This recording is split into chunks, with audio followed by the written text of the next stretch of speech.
And since you definitely don't want to end up like him, then don't make the same mistakes that he made. I got a 36 on the ACT, and over the last 6 years, I've helped thousands of students get to their dream scores on this test as well. Now, I'm going to compress 6 years of lessons and brutally honest truths that I've learned from coaching these thousands of students down into just one simple video right here, so you don't have to make the same mistakes that both I made and that my students made. Brutally honest truth number 1. Your high school teacher doesn't really know what they're talking about when it comes to the ACT. So I just made a full breakdown video on why some students are great in high school, but not that great on standardized testing. But basically it comes down to the fact that high school classes are not the same as your standardized tests. So there's a big difference between what your high school teacher may teach and what the ACT may test on the exam. So when it comes to asking your high school teacher for advice on the ACT, whether it's you're asking your math teacher for advice on the math section, or your history or English teacher for advice on the English or reading section, it's probably not the best idea to do that. Now, these high school teachers may know the content on the ACT. That's not a guarantee, but there's a good chance that your math teacher knows how to do all the Algebra 2 problems, all the statistics problems on the ACT. There's a good chance your English teacher knows all of the grammar rules, all that stuff. At least I would hope so. But what they don't know is the strategy. I always say that there are two pieces to the ACT puzzle that we need to put together and have both of them working together. That's content and strategy. So just because your high school teacher may know all of the content does not qualify them at all to talk about the strategy. We have to have both of those pieces, and they're completely independent of each other. Just because you know the content does not mean that you know the strategy. And just because you know the strategy does not mean that you know the content. So even if we just assume that your high school teacher knows all of the content on the ACT and they're actually familiar with the test and which content they're looking for, they're still probably not the best bet for you because, again, there's no correlation between content and strategy. And when it comes down to it on the ACT, if we have all the content knowledge but none of the strategy knowledge, then we're not going to do well. For example, we need to know how to approach each section of the ACT. So we need to know what our approach is going to be on the math section. Are we going to go really hard on all of the 60 questions on the test, or are we going to go focus more on the first 30 or 40 and leave those last 20 or 30 up to maybe just a little bit more of a chance where we skim through? That would be knowing a strategy for our particular situation on a particular section of the test. Now, also, there's strategy within each question type. We have to know not only the strategy for the entire section of the test, but we have to know each strategy that's best for approaching a specific question type. This would be like on the science section, what I talk about a lot is our strategy for approaching yes, yes, no, no questions. And what I always say with these is, again, we have to come up with a strategy that works for us individually. So this may not work for everybody, but what works for a lot of students is looking at the answer choices first to guide us in the right direction of where to answer the rest of the question. So there are multiple different parts to the strategy piece of the ACT puzzle, and your high school teacher may not know any of them because your high school teacher probably hasn't actually taken the ACT since they were in high school themselves. And honestly, chances are there was a decent chance that they didn't do that well on it themselves. There's just no reason that they have any credibility on this test. They may have a great approach to some of the strategy, but there's no reason to trust them just because they're a teacher in and of itself. Just like any other situation, you have to evaluate the individual and what their experience is and whether they have the credibility on a specific topic. So just because your math teacher is really great at teaching Algebra 1 and Algebra 2 does not necessarily qualify him or her for teaching the math section of the ACT. You have to look at the individual merits of that teacher, and if they have great qualifications for the ACT as well, then you would want to look at those qualifications, but again, not just trust them because they're a math teacher. And that's actually one of the reasons why I personally take the ACT at least once a year. This video is being recorded on June 13th of 2024. So I actually just took the test on June 8th. So I take the test at least once a year just to make sure that I can personally maintain my own credibility on this test and that I'm staying familiar with what the test is testing. Now, brutally honest truth number 2.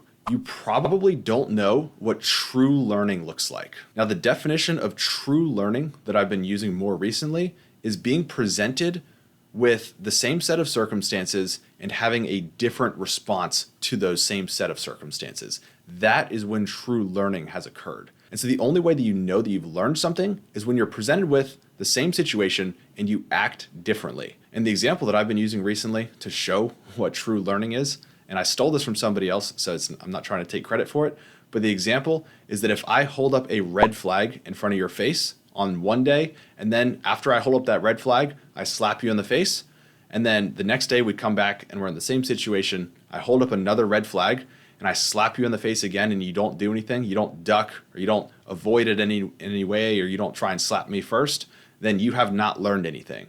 But if on the second day I come back and we're in the same situation, I hold up a red flag and I try and slap you and you duck, or you slap me first or you block my hand or something like that, then you have truly learned, because we were presented with the same set of circumstances, I held up the same red flag, and now you responded differently. That is what true learning is. Now, most high school students, I would say, have never had to really go through a rigorous process of true learning over and over again. A lot of students are used to just being spoon-fed information where they can just regurgitate it back onto a test, and that's good enough to get them an A or even an A+ in most of their classes. And the reason this happens is because most high school classes only test one concept at a time on one chapter at a time. And when high school teachers give out their review guides for these tests, a lot of times they basically just take the exact same questions from the test. They change up a couple numbers, maybe they change up the wording a little bit, but really like the review guides are very, very similar to what the test is going to ask. And so students can basically just get by with being spoon-fed information, look at the review guide, recognize the question types that are going to be there, and regurgitate that back out onto the test the very next day. And then a couple days later, that information is probably gone from their memory. And this is why you might be taking practice tests on the ACT and not actually improving, because the ACT tests a lot of different concepts at the same time. And if you're just used to being spoon-fed information and regurgitating that back out onto a test, then you're not going to know how to improve over a large body of knowledge that you need to acquire. So what we need to do is practice this process of true learning so that it actually sticks with us over time. We don't want to just go from having a red flag held up in front of us to where we duck, but then we forget that 2 days later. We need to be able to ingrain this process of true learning so that forever in the future, whenever I hold up a red flag in front of you, you duck or you knock my hand out of the way. Not just for 1 day or 2 days at a time while we're taking the test itself. We need to ingrain this process so that it stays with us over a longer period of time. And that's how we can master the ACT compared to just mastering one concept at a time in a high school class. Brutally honest truth number 3. Not everybody is capable of scoring a 36 on the ACT, and you probably shouldn't try to score a 36 on the ACT. Scoring a perfect 36 on the ACT is an incredibly difficult task to accomplish, and a lot of times it's not even possible for a certain student, and that is okay. There's actually a ton of random chance that's associated with every single ACT. We like to think that these standardized tests are absolutely perfect, but really there is still a lot of chance because it's really just a small sample size. A lot of times, even if you just miss one question on like the reading test or the science test, that might even drop you down from a 36 to a 34. And that's just one question. It's entirely possible that we just misbubble in a question, or the ACT just asks something completely crazy that we had no idea that we even had to prepare for. For example, on this most recent ACT that I just took, they asked a question on the science section about the Doppler effect. That's something they've never asked about in the past, and it's something that there's no reason that you should have ever prepared for the Doppler effect on that test. But they still asked it, and if somebody didn't know what that was, maybe they just get dropped down to a 34 right off the bat. And again, that is okay. All colleges are smart enough to realize that there is this random chance involved with the ACT, and that's why they treat a 35 just the same as a 36. They really don't look at those two scores any differently. So while you may think that a 36 is like super impressive compared to a 35, in reality, colleges look at them pretty much the exact same, and there's just not that much extra benefit to getting that 36 versus having a 35 or even a 34. So because of this, we have to look at what's called diminishing marginal returns. And that's the fact that it's actually a lot easier to get a score like a 34 or a 35 in terms of the hours that we have to put in compared to getting a 36. For example, you may be able to study for 40 hours if you're a great student and get a 34 or a 35. But in order to guarantee a 36, or at least increase the likelihood significantly of going from a 34 or 35 up to a 36, you would maybe have to put in 400 hours of work. You'd have to put in 10 times the amount of effort and 10 times the amount of work overall in order to really cover every single possible question that could be covered on the ACT, like that Doppler effect thing. You may have to just go so far into the depths of random pieces of knowledge in order to really guarantee that 36 that it's just not worth it. It's just not worth that extra time. Those 360 extra hours of studying that might take you from a 34 to a 36 could be much better spent on a true passion project like volunteering or creating a business of some kind that might actually make you stand out in the college application process more than just bumping from a 34 to a 36. And so unless your starting score before you start preparing for the test is already in the 30s, then it's probably not even possible to get that 36, and it's definitely not worth it. It's just not worth the time. And this is where we need to set our expectations realistically. So if we can just get an extra like 4, 5, or maybe even 6 points on the ACT, that's an incredible improvement. All of those extra points are on average worth between $35,000 and $50,000 in extra scholarship dollars, according to a Granite study that was done a couple years back. So if we can just get those 4 to 6 extra ACT points, that's a great accomplishment that we should recognize and appreciate. And then we can focus the rest of our time maybe on more important things than just continuing to try and improve that ACT score. Truth number 4, your ACT tutor has a big conflict of interest with you. So as common as they are, ACT tutoring actually has a major flaw with its business model. And that's the fact that ACT tutors actually get paid, and really all tutors, but specifically ACT tutors, get paid based off of how often and how frequently they meet with the students. So obviously, ACT tutors are incentivized to meet with a student for as many total hours as possible in order to make the most amount of money. And by saying this, I was an ACT tutor myself. So I'm not saying that all ACT tutors are just money hungry and they're going to drag out the process and try and not get the student better at taking the test so that they can maximize their earnings. I'm not saying that at all, but there's just a natural misalignment of incentives that happens with ACT tutoring. So along with this natural conflict of interest, ACT tutors pretty much make their money off of just spoon feeding information to the student and trying to make them feel good, trying to make them feel as if they're getting more comfortable, feel as if they're getting better at the ACT, but really all they're doing is just throwing information at the student, and the student is sitting there trying to catch all the information and put it into their brain. That's really just not how learning works. As we talked about earlier in the video, learning only comes when you are presented with the same set of circumstances and you take a different action. And you don't do that by being spoon-fed information. In order for actual learning on the ACT to occur, whether it's working on a new question type, picking up some content, or picking up a new strategy, the student needs to be trying to actually implement these things on their own outside of supervision from an ACT tutor.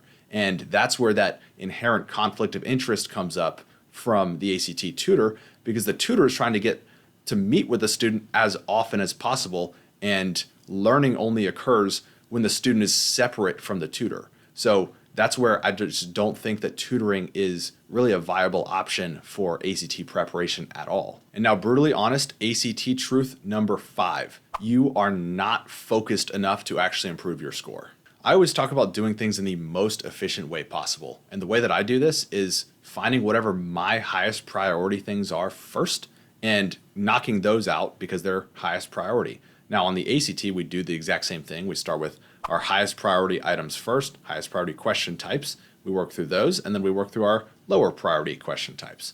What you need to do even more broadly is figure out when you need to prioritize the ACT. The ACT is one of the most important factors of your college admissions process, so you probably want to prioritize this over a lot of other things, like maybe your second or third favorite sport, or that club that you're just in because you wanted to fill one of your time spots during lunchtime or something like that.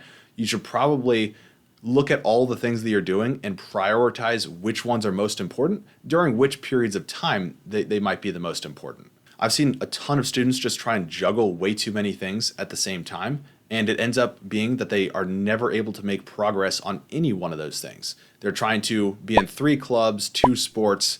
They're trying to get their GPA up. They're trying to study for the ACT and maybe the SAT at the same time. And they end up just doing none of those things well. And all of them just kind of distract from each other and take away from actually making any progress. So what you want to do is look at your calendar over the course of probably a full year or two and pick out the time where you can really dedicate yourself to ACT preparation and when that might be best for your situation. It's probably going to be when you're out of season for your main sport. If baseball has a spring schedule that is really tough and you're also studying for a lot of your exams and stuff in the spring, then probably we don't want to try and prioritize ACT during the spring. Maybe we do it during the summer when the baseball load is a little bit lighter and we don't have to worry about our classes. And if you're really dedicated to your passion project of building some Shopify store that sells little trinkets for Christmas, then maybe don't try and prioritize the ACT during the winter when your business is going to be running at its max capacity. Maybe we look at a time where you think it's going to be demanding less of your time, like during the spring or during the summer, and we pick that as our time where we're really just going to go all in on the ACT for a couple weeks. And once you pick the general time that you're going to prepare for the ACT, then you need to decide, okay, well, am I going to prepare for just one test? I'm going to try and knock everything out at once. Am I going to try and take 2 or 3 tests and really focus in on like 1 or 2 sections at a time so that I can super score and grab the best scores?